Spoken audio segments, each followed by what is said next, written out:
Hello friends, welcome back to channel महापुरुषों की बातें। साथ संगत जी, सबको प्यार भरी राधा स्वामी। आइए सुनते हैं कुछ प्रेरणादायक वचन।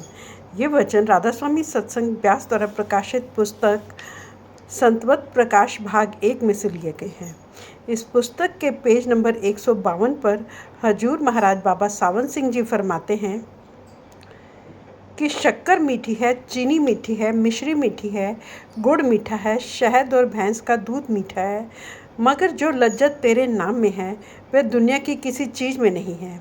जितने भी महात्मा हुए हैं सभी कहते हैं कि जब आप 9 दरवाज़ों को छोड़कर ऊपर चढ़ोगे तब वह लज्जत मिलेगी। मगर जो मन है वह महात्मा की शिक्षा सुनी अनसुनी कर देता है, फिर वह लज्जत मिले तो कैसे मिले। उस मालिक ने इंसानी शरीर के अंदर उत्तम चीज़ रखी हुई है, अगर वह अपने अंदर जाकर उसको लेता नहीं तो इससे बढ़कर खोटी किस्मत वाला और कौन है। महात्मा मिसाल दिया करते हैं कि एक बनिया बड़ा गरीब था, बड़ी मुश्किल से गुजारा करता था। एक दिन कोई फ़कीर आ गया। बनिए ने अर्ज़ की कि जी मेरा गुजारा नहीं होता, मुझ पर कृपा करो।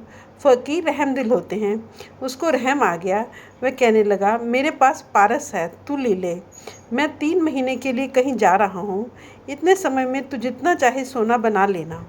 फ़कीर तो ये कहकर चला गया। अगले दिन लाला जी बाजार गए। वह एक लोहे वाले से पूछा कि लोहा क्या भाव है।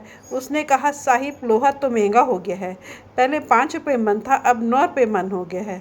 कहता है, मैं घाटे वाला सौदा नहीं करता। देखो मूर्ख की मती, 9 रुपये मन का कितना सोना बनता है, जो 80-85 रुपये तोला है। दूसरे दिन फिर बाजार गया और लोहे का भाव पूछा। लोहे वाले ने कहा, लाला लोहा तो 12 रुपये मन हो गया है। कहता है, जब 5 रुपये होगा तब खरीदूंगा। तीसरे महीने फिर जाकर पूछा, तब पता चला कि लोहा 18 रुपये मन हो गया है। कहता है कि जब 5 रुपये होगा तब ले लेंगे। जब 3 महीने बीत गए तो फ़कीर बनिए के शहर के लिए चल पड़ा। रास्ते में सोचता है, उसने तो बड़े मकान बना लिए होंगे, बहुत जायदाद बना ली होगी, मगर जब देखा तो वही झोंपड़ी है और वही दुकान है। फ़कीर ने पूछा, मेरा पारस कहाँ है? कहता है, वह पड़ा है। फ़कीर ने उठाकर जेब में डाल लिया और चलता बना। यह तो एक मिसाल है। असली पारस कौन सा है? इंसानी शरीर, जो हमें 10, 20, 50, 100 साल के लिए मिला है। हम भोगों की ही लज्जत समझते हैं, सारी उम्र इसी में गंवा देते हैं। हालांकि वह लज्जत नहीं है बल्कि जहर है। जो असली लज्जत है वह मनुष्य के अंदर है और देवता भी उस लज्जत के लिए तरसते हैं। मतलब क्या? इसे कदर नहीं है।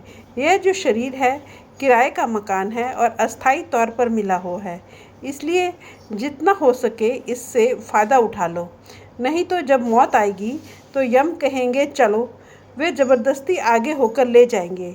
अगर हम यह समझते हैं कि हमें नहीं मरना, मरने वाले और हैं। ये शैतानी किसकी है? मन की है। जितने झगड़े खड़े किए हैं किसने? मन ने।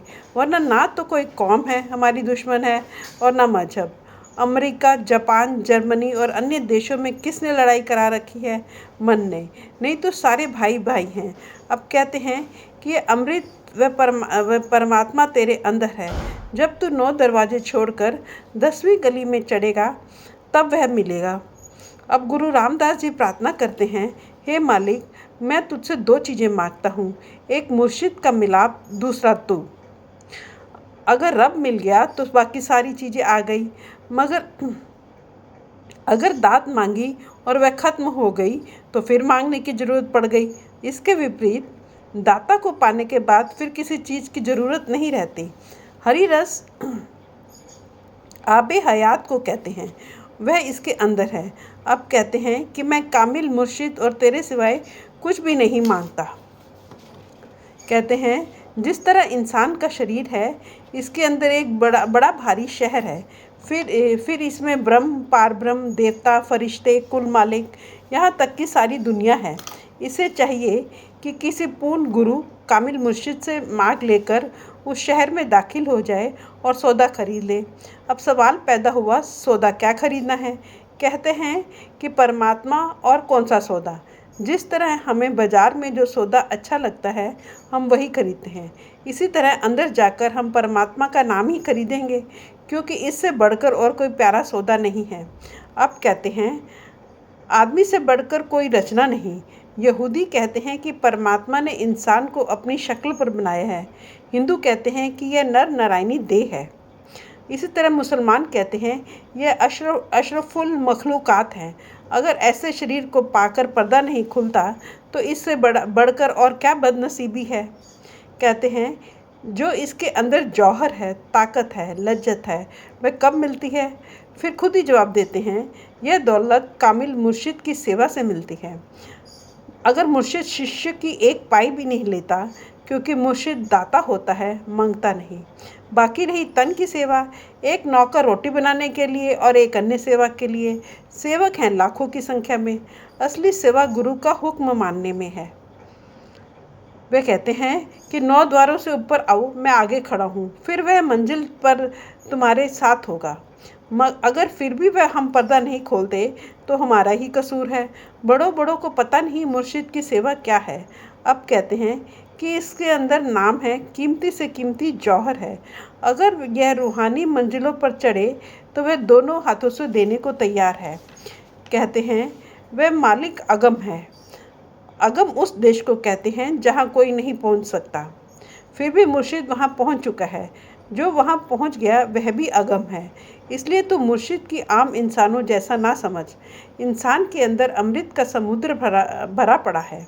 जब वह मुर्शिद की हिदायत के अनुसार नाम का अभ्यास करेगा तो वह उसे अंदर खंडों ब्रह्मांडों पर ले जाएगा। अंदर वह नाम, वह बांगे इलाही हो रही है। जब वह वहाँ सहस्त्र कवल में पहुँचेगा तो वह उस धुन इसे खींच लेगी।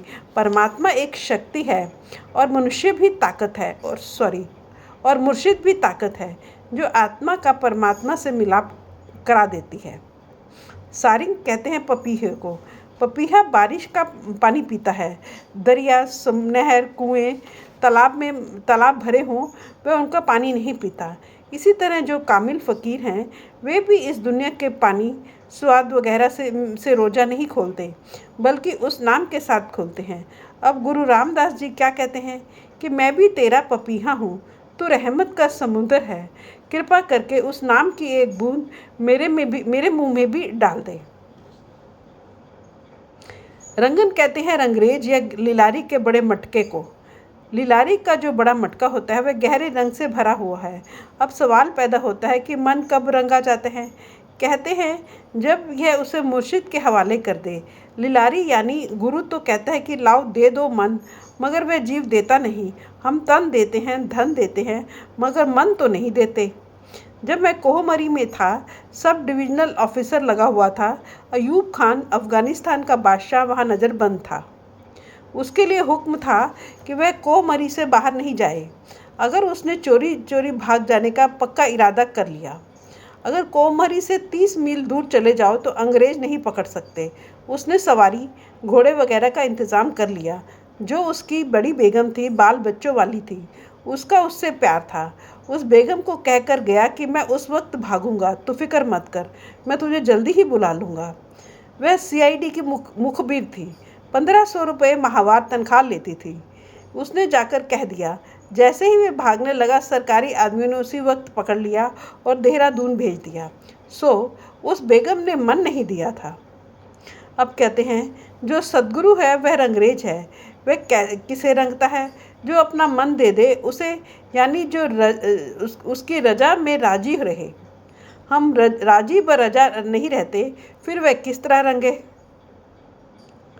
कहते हैं जो राम के रंग में रंगे हुए हैं उनसे पूछो कि राम की लज्जत क्या है। इसके विपरीत जो बाहर बैठे हैं उनको क्या पता। जब मैं नौकरी में था, हमारे यहाँ एक मिस्त्री था। हमारी राह में एक कब्रिस्तान पड़ता था। जब हम काम से वापस घर आते, कब्रिस्तान से होकर घर आते, वह मिस्त्री वहाँ आकर फातिहा पढ़ता और कहता, एक दिन आपके अंदर आकर समाना है। वह हर रोज़ ऐसा ही कहता था। एक दिन कुछ बदमाशों ने देखा और विचार किया, आजमाना चाहिए कि यह ऊपर ऊपर से कहते हैं या सच्चे दिल से कहते हैं।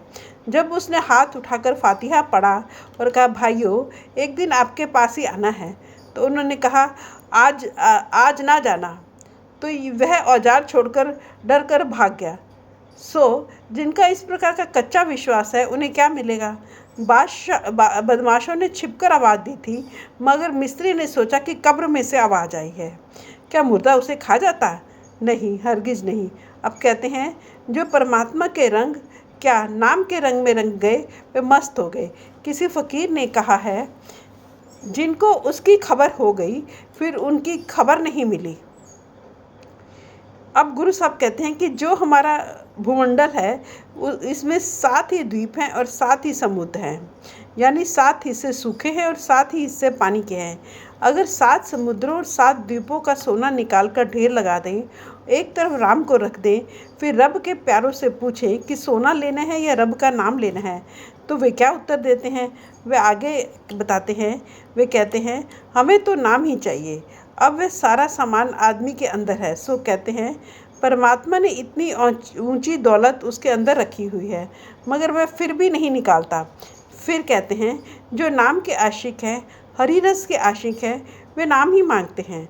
वे कहते हैं मालिक हमें तो तू ही चाहिए। कहते हैं जिनका मन नाम के रंग में नहीं रंग गया, वे दुनिया के बंदे और दुनिया के मुरीद हैं और हमेशा भूखे रहते हैं। न अंदर गए, न पर्दा खोला, न लज्जत आई।